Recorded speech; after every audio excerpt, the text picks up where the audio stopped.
E aí, pessoal, tudo bem? Vamos então voltando aqui à correção das nossas questões da última prova aí do TRT da 24ª região, provinha de 2017, para Carlos Chagas aí, que é a banca que vai realizar o concurso do Tribunal Superior do Trabalho. É esse tribunal mesmo, que você vai ser nomeado, que você vai tomar posse e vai me levar pro seu churrasco, beleza? Só o ouro da Bahia, vamos para a sexta questão, vamos!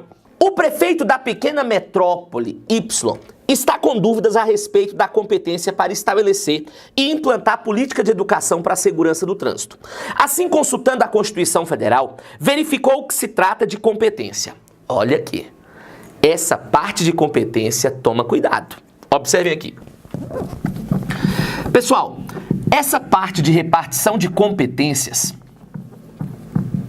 nós vamos encontrar ali, basicamente dos artigos 21 ao 24 da Constituição Federal.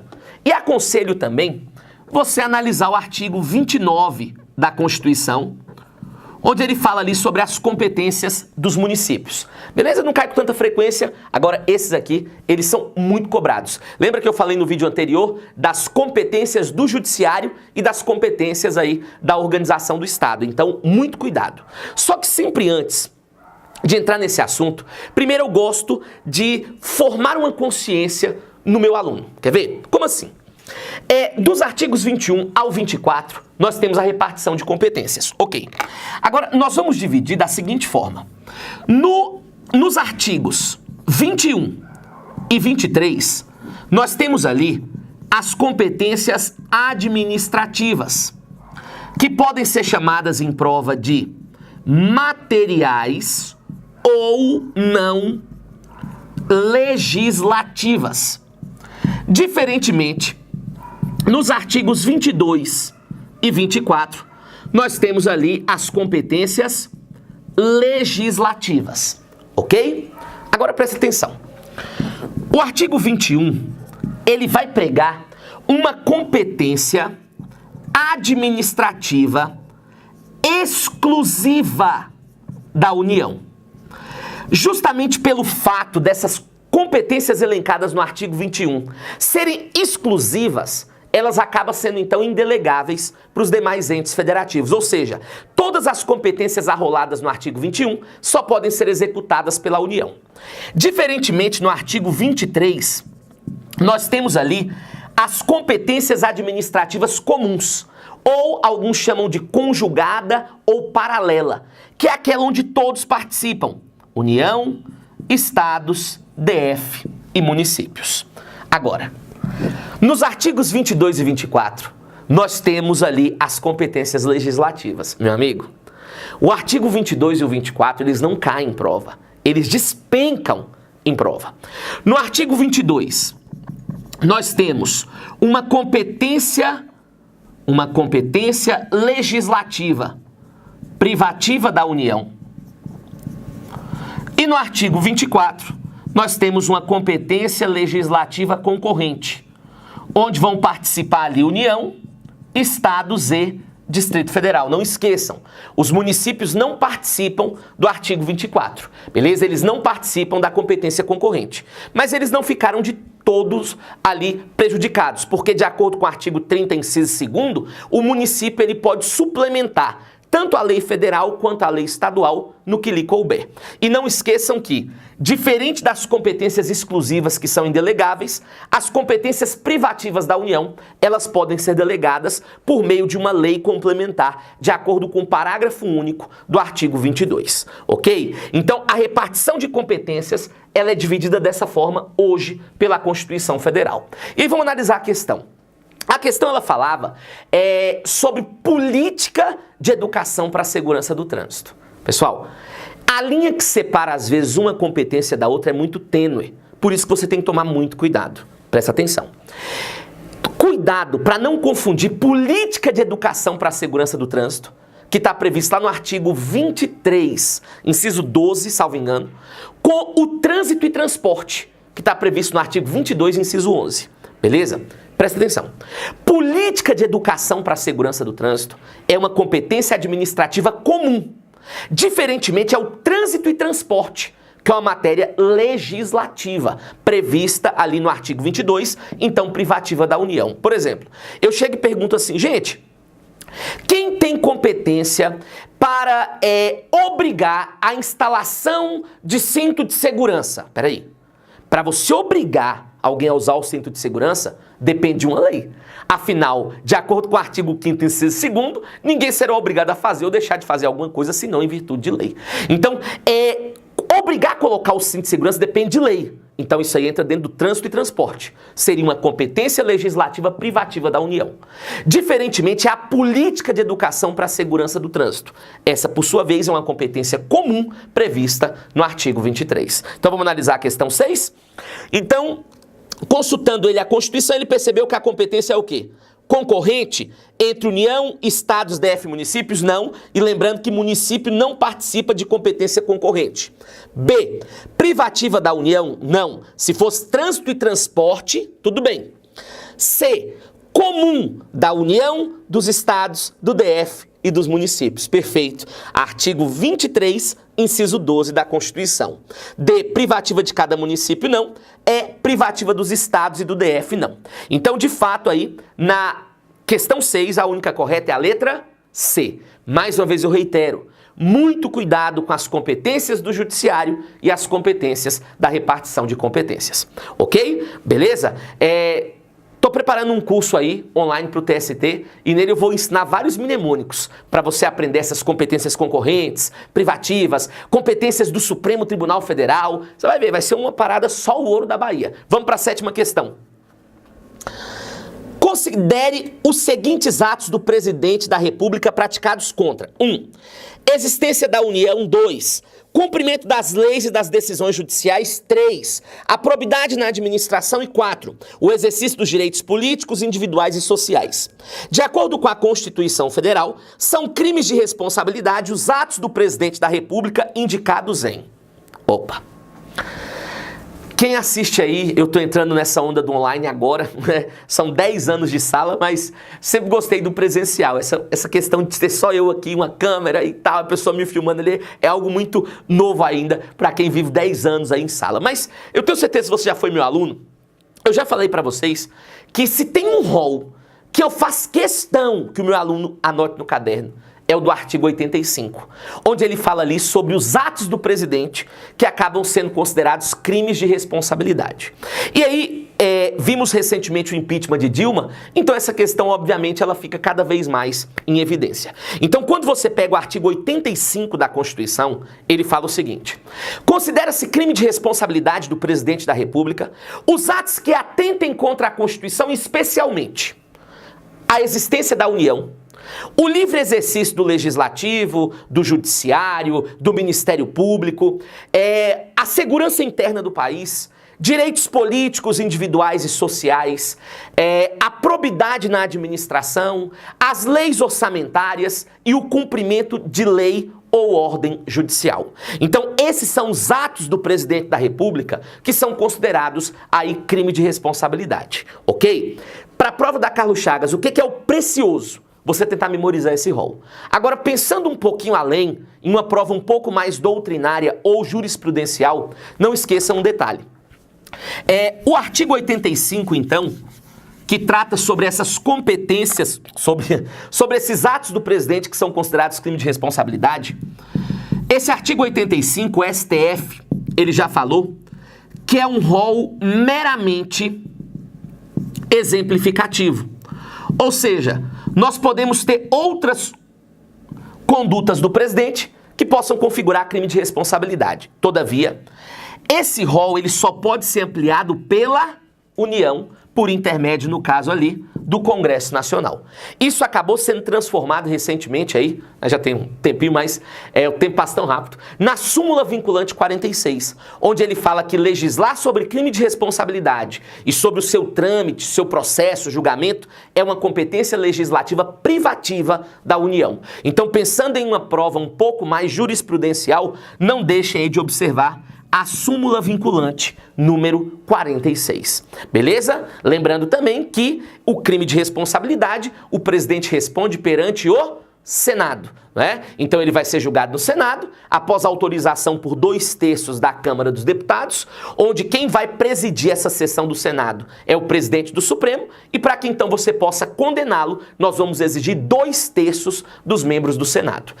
Aconselhando aí alguns artigos para que você possa analisar, não deixe de ver, então, o artigo 51, inciso 1º, onde ele fala da autorização por parte da Câmara, o artigo 52, inciso 1º, onde ele fala que é competência do Senado, e também o parágrafo único do artigo 52, onde ele fala um pouco sobre o processo. E ali também os artigos 85, que eu já citei, e o artigo 86, onde ele fala ali sobre a questão da suspensão por 180 dias, são pontos importantes aí do direito constitucional. Agora, pegando a questão novamente, todos os casos mencionados ali são considerados pelo artigo 85 crime de responsabilidade. Então, de acordo com a Constituição Federal, são crimes de responsabilidade os atos do presidente da República indicados em B, 1, 2, 3 e 4. Ok? 8ª questão. No tocante à fiscalização contábil, financeira e orçamentária, segundo a Constituição Federal, o controle externo a cargo do Congresso Nacional será exercido com auxílio do Tribunal de Contas da União. Aí, ponto, né? E ele foi. O tribunal encaminhará relatório de suas atividades ao... Vamos lá. Olha aqui. Quando você pega o artigo 70 da Constituição Federal, ele fala aqui: a fiscalização contábil, financeira, orçamentária, operacional e patrimonial da União e da administração direta e indireta, com relação à legalidade, legitimidade e economicidade dos atos, aplicação de subvenções e renúncia de receitas, compete ao Congresso Nacional na forma do controle externo e mediante o controle interno integrado de cada um dos poderes. Então, quando nós falamos desse controle externo no âmbito da União, ele fica a cargo do Congresso Nacional, no caso do Poder Legislativo. Só que ele conta com o auxílio de quem? Do Tribunal de Contas da União. Beleza? Embora não exista ali uma subordinação, a doutrina majoritária prega que o Tribunal de Contas esteja vinculado, então, ali ao Congresso Nacional. Alguns sustentam que ele é um órgão autônomo, outros que existe essa vinculação, né? Então, o que acontece? Quando você pega a Constituição, então, no artigo 71, mais precisamente no seu parágrafo 4º, ele fala que o Congresso Nacional, então, ele vai receber essa prestação de contas do TCU trimestral e anualmente. Então, trimestral e anualmente, o TCU presta conta de tudo que faz ao Congresso Nacional. Essa parte de fiscalização, ela não é muito cobrada em prova, mas de vez em quando aí a Carlos Chagas ela resolve cobrar algumas questões do assunto que são questões meio atípicas, então também não vamos deixar de analisar, né, dos artigos ali 70 ao 75 da Constituição. Mas vamos ver aqui as alternativas. Será exercido pelo Congresso, né, e ele vem falar, será exercido com auxílio do Tribunal de Contas da União. O Tribunal encaminhará relatório de suas atividades ao Congresso Nacional, sim. Semestralmente, não. Ao Supremo Tribunal Federal, não. C. Supremo de novo, não. D. Ao Congresso Nacional, trimestral e anualmente. Perfeito. Artigo 71, parágrafo 4º da Constituição. Ao STJ, errado. Penúltima questão. 9. Compete ao Supremo Tribunal Federal julgar em recurso ordinário. Opa. Conselho. Vou até apagar aqui para que você entenda a importância do assunto. Quando você pega as competências do Supremo, elas estão previstas ali no artigo 102. Segundo o próprio Supremo, um rol taxativo.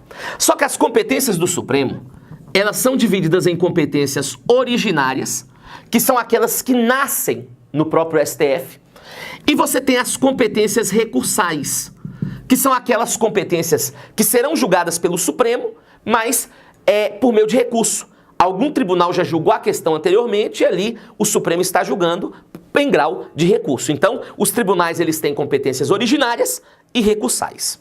Pela Constituição Federal, você vai encontrar as competências originárias do Supremo lá no artigo 102, inciso 1º, e as recursais, o Supremo tem tanto recurso ordinário, previsto lá no artigo 102, inciso 2º, e o recurso extraordinário, previsto lá no inciso 3º também do artigo 102.